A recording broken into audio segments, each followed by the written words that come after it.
do some trading here with Scott Bauer, CEO of Prosper Trading Academy. After the bell today, Scott, GameStop still has a lot of living up to its strategic promises that have been made about that big turnaround. At least that's my opinion. How do you feel? If I had to describe this in one word, I'd say ugly, both from a fundamental and a technical standpoint. And, Ken mentioned some really important technical points in the stock to look at. Market maker expected move is about, $16, $17. So that area to the downside, which I'm looking at, is right around 70.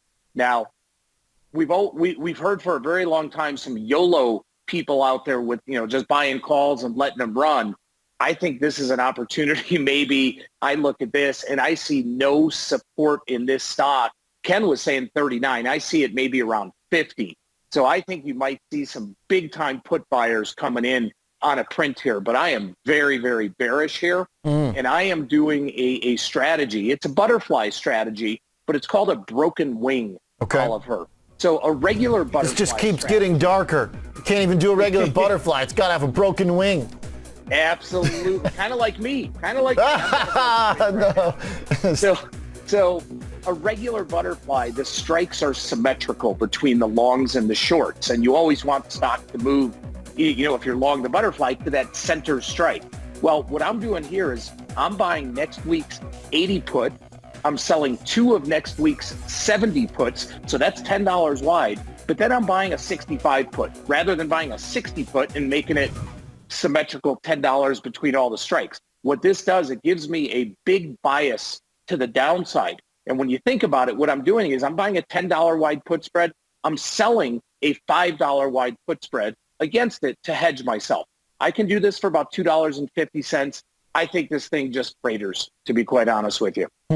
Okay, so if this goes south, it's going to go south in a big way. So you're willing to outlay a little risk here.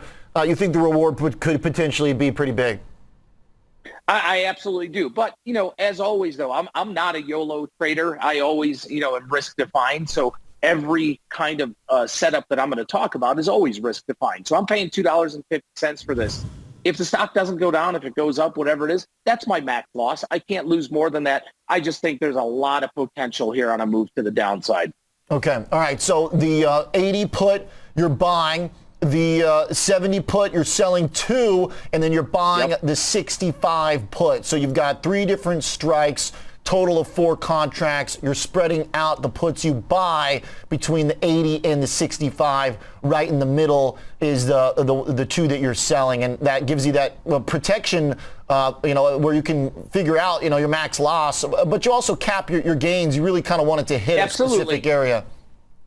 No doubt about it. I mean, I cap my gains just like in any kind of spread strategy at the short strike. So if next week at expiration GameStop is at 70, that's the perfect area. That means this spread can go as wide as $10. And I'm choosing that 70 strike as the center because that's real close to the market maker expected move. Okay. All right. Nice. Bold. I like it, Scott. The GameStop bulls are not going to be a fan of this one on Twitter. Get ready for some hate, looking for $70. Bring it on. Yeah, another 12% or, whatever that would be, roughly, something like that, 10% drop. That's painful on a stock that's already, come down from 355. Okay, we'll look at it this afternoon. Thanks, Scott. Thank you, sir. Joining us, CEO of Prosper Trading Academy. The broken butterfly with the broken butterfly.